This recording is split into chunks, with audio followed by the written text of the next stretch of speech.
السلام علیکم ورحمۃ اللہ وبرکاتہ۔ محترم ناظرین، آپ دیکھ رہے ہیں پیس ٹی وی اردو۔ میں ہوں جعفر تیار اور پیش خدمت ہے خوبصورت سیریز اصلاح عقیدہ۔ اس کے چند پروگرامز آپ پہلے بھی ملاحظہ فرما چکے ہوں گے یقیناً، اور آج اس سیریز کا جو پروگرام پیش کیا جا رہا ہے وہ ہے انبیاء علیہ الصلاۃ والسلام سے متعلقہ عقائد پہ مبنی پروگرام۔ میری اور آپ کی رہنمائی کے لیے ہمارے پاس تشریف فرما ہے فضیلت الشیخ ابو انشا قاری خلیل الرحمن جاوید حافظہ اللہ۔ شیخ آپ کا بہت بہت شکریہ۔ جزاکم اللہ۔ انبیاء اور رسول سے متعلقہ عقائد پہ آج ہمارے پروگرام میں بات ہو رہی ہے۔ سب سے پہلے میں یہ پوچھنا چاہتا ہوں کہ چونکہ انبیاء جو ہے وہ 1,24,000 کے قریب جو ہے، یا 1,24,000 کی تعداد بعض روایت میں آئی ہے، وہ آئے ہیں، تو کیا ہمارا عقیدہ یہ ہونا چاہیے کہ ہم سب انبیاء کی اطاعت کریں؟ جزاکم اللہ۔ قرآن مجید نے اس بات کی وضاحت کی کہ اس سے پہلے جتنے بھی انبیاء آتے رہے ہیں وہ مختلف علاقوں اور مختلف قوموں میں آتے رہے ہیں، تو جس دور میں جس قوم کی طرف وہ آئے اس دور میں اس قوم پر اس رسول کی اطاعت فرض تھی، اپنے اپنے ادوار اور اپنے اپنے اوقات ادوار میں، اپنی اپنی امتوں میں اور اپنے اپنے علاقے میں، اور جس پیغمبر کو جس امت کی طرف بھیجا گیا تھا اس کی اطاعت اس پر لازم رہی۔ قرآن مجید بھی اس کی وضاحت کرتا ہے کہ ہر پیغمبر جو آتا رہا فقال یا قوم، انہوں نے لفظ یہی استعمال کیا دعوت کے لیے کہ اے میری قوم کے لوگ۔ اسی طرح فرمایا وَإِلَىٰ ثَمُودَ أَخَاهُمْ صَالِحًا وَإِلَىٰ عَادٍ أَخَاهُمْ هُودًا وَإِلَىٰ مَدْيَنَ أَخَاهُمْ شُعَيْبًا، تو ہم نے مدین قوم کی طرف انہی کا قومی بھائی حضرت شعیب کو بھیجا، تو اس طرح حضرت صالح علیہ السلام قوم لوط کی طرف بھیجے گئے۔ تو اس طرح جتنے بھی انبیاء آتے رہے وہ قوموں کی طرف آئے اور قوموں کی طرف دعوت دی، لیکن جب نبی کریم صلی اللہ علیہ وسلم کی باری آئی تو اللہ رب العالمین نے وہ حدود و قیود کے تمام دائرے ختم کر دی، قومیت کے، علاقیت کے سارے دائرے ختم کر کے ایسی وسعت بخشی کہ نبی کریم صلی اللہ علیہ وسلم سے یہ اعلان کرایا گیا کہ یا ایھا الناس انی رسول اللہ الیکم جمیعا، کہ اے کائنات والو میں تم سب کی طرف اللہ رب العالمین کا رسول بنا کر بھیجا گیا ہوں۔ تو یہ اللہ کے نبی کو جو وسعت بخشی گئی ہے، تو ہم یہ کہہ سکتے ہیں کہ ہمارے پیغمبر جناب محمد الرسول صلی اللہ اللہ علیہ وسلم صلی اللہ علیہ وسلم کے آنے کے بعد اب تمام شریعتیں جو اس سے پہلے تھیں، علاقائی، قومی، وہ سب منسوخ ہو گئی۔ اب یہ جو محمد الرسول اللہ صلی اللہ علیہ وسلم کا شریعت کا سکہ ہے اب یہ چلے گا، اور باقی سب کو اپنے اپنے انبیاء کی پیروی چھوڑ کر نبی کریم صلی اللہ علیہ وسلم کی اطاعت کرنی پڑے گی۔ البتہ اس میں یہ شریعت نے ایک ان کے لیے فائدہ رکھا ہے کہ اگر کوئی شخص موسیٰ علیہ السلام کی پیروی کرتا تھا، عیسیٰ علیہ السلام کی پیروی کرتا تھا نبی کریم کے آنے سے پہلے، اور واقعتاً ان کی پیروی کرتا تھا، جس طرح وہ دعوت لائے تھے اسی کو مانتا تھا، اور رسول اللہ صلی اللہ علیہ وسلم کے آنے کے بعد اب رسول اللہ صلی اللہ علیہ وسلم کی پیروی اس نے شروع کر دی، تو اس کے لیے اس میں اللہ نے اس کے لیے دوہرا اجر رکھا ہے، دوہرا اجر ہے کہ اس پیغمبر کی بھی پیروی کی، اسے سچا مانا، اس کی اطاعت کر۔ جب اللہ نے دوسرا پیغمبر بھیج دیا اور آخری پیغمبر بھیج دیا تو پھر اس نے، چونکہ اس کے دل میں یہ عقیدہ اور ایمان ہے کہ میری ساری زندگی کا جو مقصد ہے وہ اللہ رب العالمین کی رضا ہے، پہلے پیغمبر کی پیروی کرنے کا حکم بھی چونکہ اللہ نے دیا تھا، اب جب دوسرا پیغمبر آ گیا ہے تو اس شریعت کو بھی اللہ نے منسوخ کیا ہے، اور اس پیغمبر کی پیروی اور اطاعت کا حکم بھی اللہ دیتا ہے، لہٰذا میں اللہ کو خوش کرنا چاہتا ہوں تو وہ دوسرے پیغمبر کی پیروی شروع کر دیتا ہے، تو اللہ اس کو اس کے اس اخلاص کے سبب دوہرا اجر دیتا ہے۔ تو اس لیے آخری پیغمبر جب آئے تو انہوں نے پہلی ساری شریعتیں منسوخ کر دی، ساری کتب بھی منسوخ ہو گئی سوائے اس کتاب کے جو اللہ نے آخری قرآن مجید اتارا، اور آخری شریعت جو محمد رسول اللہ صلی اللہ علیہ وسلم پر نازل ہوئی اس سے ہٹ کر باقی تمام جو سابقہ شریعتیں تھیں وہ ساری کی ساری منسوخ ہیں۔ جزاک اللہ۔ اچھا شیخ، اس سے پہلے بھی جتنے انبیاء اور رسول تھے، کیا ان میں بھی ایسا ہی تھا کہ جب ایک نبی آتا تھا تو پہلے نبی کی جو شریعت تھی وہ منسوخ ہو جاتی تھی؟ اگر تو اسی قوم میں کوئی دوسرا آیا ہے پھر تو ایسا ممکن تھا اور ایسا ہوتا تھا، لیکن اگر الگ الگ قوموں میں رسول آئے ہیں تو دوسری قوم کا پیغمبر دوسری قوم کی شریعت کو منسوخ نہیں کرتا تھا، اس لیے کہ اس میں ہر پیغمبر جامع شریعت نہیں لایا تھا، وہ وقتی شریعت تھی جو اس قوم اور اس دور کے تقاضے پورے کرتی تھی۔ یہ جو رسول اللہ صلی اللہ علیہ وسلم پر نازل ہونے والی شریعت ہے یہ وقتی نہیں ہے، یہ ایسی جامع ہے کہ قیامت تک کے تقاضے پورے کرنے والی ہے۔ اسی لیے اللہ رب العالمین نے وہ آیت کریمہ جو قرآن مجید میں اللہ نے نازل فرمایا الیوم اکملت لکم دینکم واتممت علیکم نعمتی ورضیت لکم الاسلام دینا، یہ قرآن مجید سے پہلے کسی کتاب میں اللہ نے تکمیل دین کا اعلان نہیں کیا۔ یہی وجہ ہے کہ ایک یہودی نے سیدنا عمر فاروق رضی اللہ تعالیٰ عنہ سے کہا تھا کہ اے عمر، اگر یہ آیت ہماری تورات میں اترتی تو ہم اس دن کو عید کا دن مناتے۔ تو بہت بڑے اعزاز کی بات ہے، بہت بڑے اعزاز کی بات ہے۔ تو حضرت عمر فاروق رضی اللہ تعالیٰ عنہ نے فرمایا چونکہ یہ حجۃ الوداع کے موقع پر اللہ رب العالمین نے اتاری اور وہ ویسے بھی عید الاضحیٰ کے دن تھے اور وہی سارا معاملہ تھا، تو آپ صلی اللہ علیہ وسلم نے فرمایا کہ ہمارے لیے یہ ویسے عید کا دن ہے، یہ ویسے ہمارے لیے اللہ نے اس کو آیت بھی اتاری اور ہمارے لیے عید بھی بنا دیا۔ تو آپ تو بناتے، ہمارے لیے تو اللہ نے خود ہی عید کا چناؤ بھی کر دیا۔ تو یہ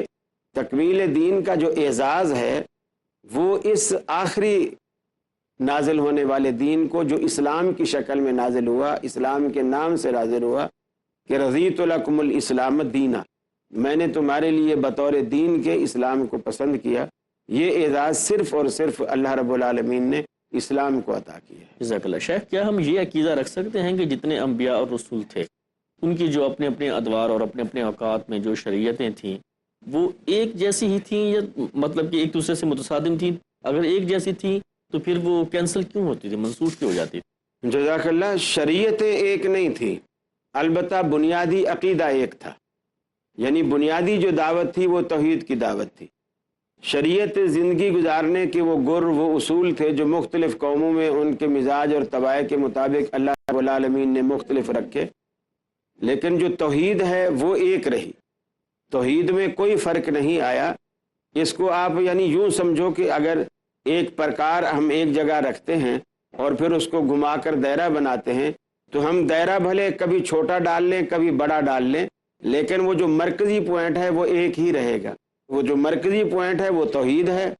جی ہاں وہ توحید ہے، اور جو باقی دائرے ہیں وہ سارے شریعت کے دائرے ہیں، وہ کسی دور میں کتنے رہے کسی دور میں کتنے رہے، اور رسول اللہ صلی اللہ علیہ وسلم کے دور میں اللہ رب العالمین نے اس پرکار کو اپنے فل سائز پر کھول دیا،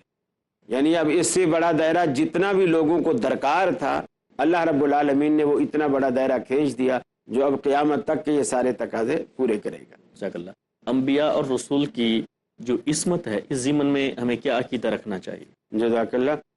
انبیاء سے متعلق جو معصوم عن الخطا کا عقیدہ ہے اس کی ہم دو حصے کریں۔ تمام انبیاء کی ایک حیثیت ہوتی ہے کہ وہ اللہ کا رسول ہے،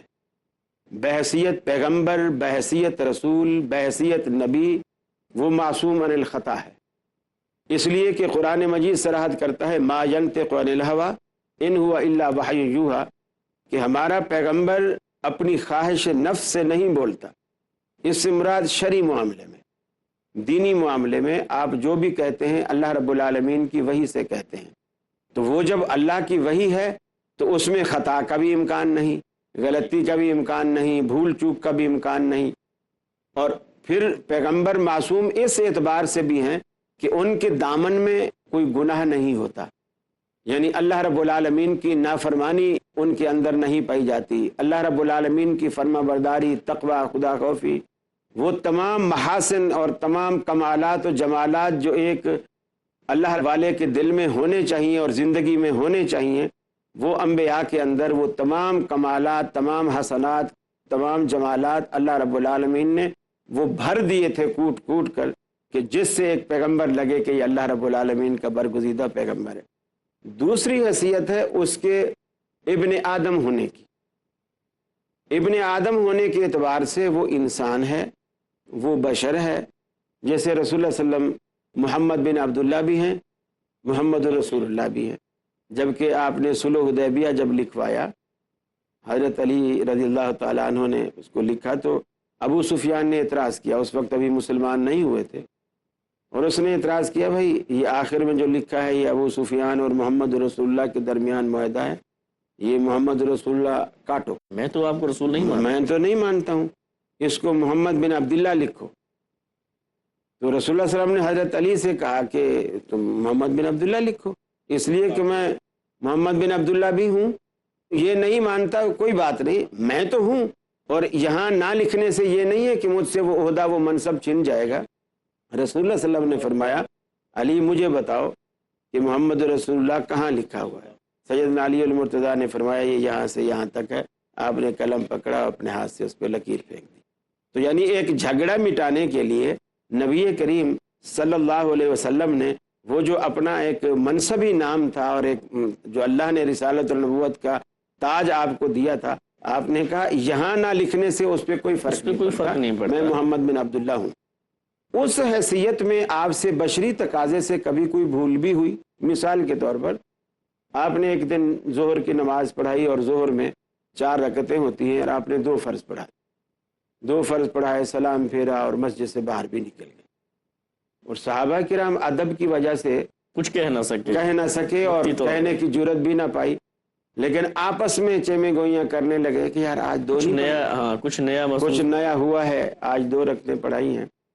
تو ایک صحابی کو تھوڑی ہمت ہوئی، ذوالیدین کے نام سے معروف تھے، کہا جاتا ہے کہ ان کے ہاتھ تھوڑے عام طور پر نسبتاً جو ہے وہ لمبے تھے، اس وجہ سے، ورنہ تو ہر شخص ذوالیدین ہے، 2 ہاتھوں والا ہے۔ تو اس نے ہمت کی اور اس نے کہا اللہ کے رسول کیا نماز کم ہوئی ہے یا آپ بھولے ہیں؟ تو آپ نے انداز کیسا ہے؟ جی ہاں، آپ نے فرمایا نہ تو نماز کم ہوئی ہے نہ میں بھولا ہوں۔ پھر آپ نے صحابہ کرام کی طرف دیکھا تو صحابہ کرام نے کہا یا رسول اللہ ذوالیدین ٹھیک کہتا ہے، ایک بات تو ہے آپ نے 2 رکعتیں پڑھائی ہیں۔ پھر آپ واپس مصلی پر تشریف لائے اور پہلی جو 2 رکعتیں آپ پڑھا چکے تھے اس پہ بنا رکھی، یعنی ان کو دوبارہ نہیں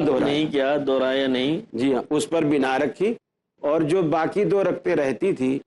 وہ آپ نے پڑھائیں، اور پھر آپ نے 2 سجدے کیے، اور سجدہ صاحب کرنے کے بعد جب سلام وغیرہ سے فارغ ہوئے تو پھر آپ ممبر پہ تشریف فرما ہوئے اور صحابہ کرام سے کہا انسا کما تنسون، بلکہ اس سے پہلے فرمایا انما انا بشر مثلکم، اللہ اکبر، میں تمہاری طرح ایک انسان ہوں، انسا کما تنسون، میں ایسے بھولتا ہوں جیسے تم بھولتے ہو، اذا نسیت فذکرونی، جب میں بھولا کروں تو مجھے یاد دلایا کرو۔ اب اس سے نبی کریم صلی اللہ علیہ وسلم نے اپنی بشری حیثیت کو خود واضح کر دیا، اور یہ رسالت سے الگ ہے۔ ٹھیک ہے،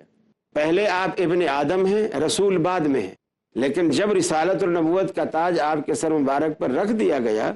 پھر اللہ رب العالمین شرعی معاملات میں، دینی معاملات میں، چونکہ بحیثیت رسول وہ اللہ کا نمائندہ ہے،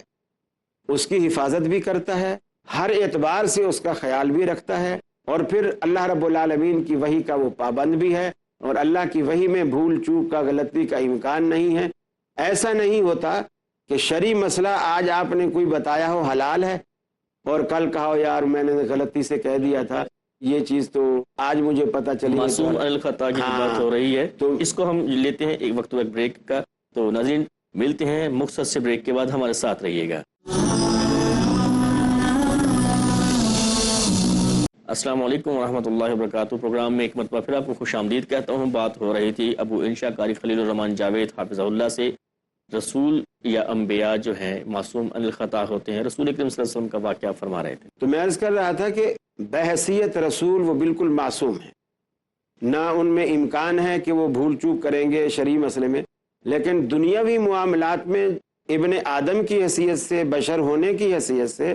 آپ سے بھول ہو سکتی ہے۔ اس میں رسول اللہ صلی اللہ علیہ وسلم کی زندگی سے ایسی مثالیں موجود ہیں۔ اسی طرح حدیث میں یہ بھی آتا ہے، آپ مدینہ تشریف لے گئے جی، تو وہاں مدینے والوں کو دیکھا کہ وہ ایک کام کرتے ہیں کہ وہ نر کھجوروں کے بیج لے کے مادہ کھجوروں میں ڈالتے ہیں،